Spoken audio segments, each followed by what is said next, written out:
ഇന്ന് ചൂരമീൻ കറി വെക്കുന്നത് എങ്ങനെയെന്ന് നോക്കാം. എല്ലാവർക്കും അറിവുള്ളതാണ് കറി എങ്ങനെയാണ് വെക്കുന്നതെന്നുള്ളത്.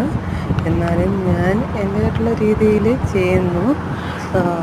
ഇതിലേക്ക് രണ്ട് ചൂരമീനാണ് ഞങ്ങൾ വാങ്ങിയത്.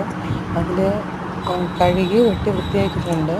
ഇവിടെ ഞങ്ങൾക്ക് ചൂരമീൻ്റെ തല മുഴുവനായിട്ടും മുഴുവനായിട്ടും കട്ട് ചെയ്യാതെ കറി വയ്ക്കുന്നതാണ് ഇഷ്ടം, പ്രത്യേകിച്ച് പപ്പായ്ക്ക്. അപ്പോൾ അതുകൊണ്ട് ഞങ്ങൾ അതിനെ കട്ട് ചെയ്യത്തില്ല, വൃത്തിയാക്കി മാത്രമേ എടുക്കത്തുള്ളൂ. എന്നിട്ട് അതിനെ വൃത്തിയാക്കിയതിന് ശേഷം ചെറിയ ഉള്ളി, വെളുത്തുള്ളി, ഇഞ്ചി, ഫിഷ് മസാല, മുളക് പൊടി,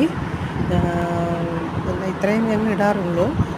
വേണമെങ്കിൽ നിങ്ങൾക്ക് ആവശ്യമുണ്ടെങ്കിൽ മല്ലിപ്പൊടിയും മഞ്ഞൾപ്പൊടിയും എല്ലാം ഇടാം. ഫിഷ് മസാലയ്ക്ക് ഇതെല്ലാം വരും.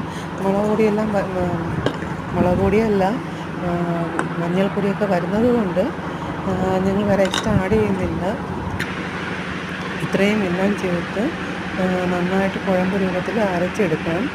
പിന്നെ ഞങ്ങൾ കുടംപുളിയാണ് ഇതിൽ യൂസ് ചെയ്യുന്നത്.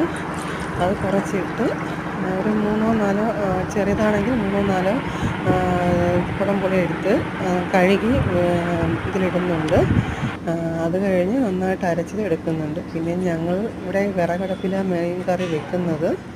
അത് കത്തിച്ച് വെച്ചിട്ടുണ്ട്. പിന്നെ കറിവേപ്പിലയും ഇട്ട് ആവശ്യത്തിന് ഉപ്പും ഇട്ട് അടച്ച് വെച്ച് വേവിക്കണം. എന്നിട്ട് എങ്ങനെയുണ്ടെന്ന് നിങ്ങൾ കമൻറ്റ് ചെയ്യുക. Thank you.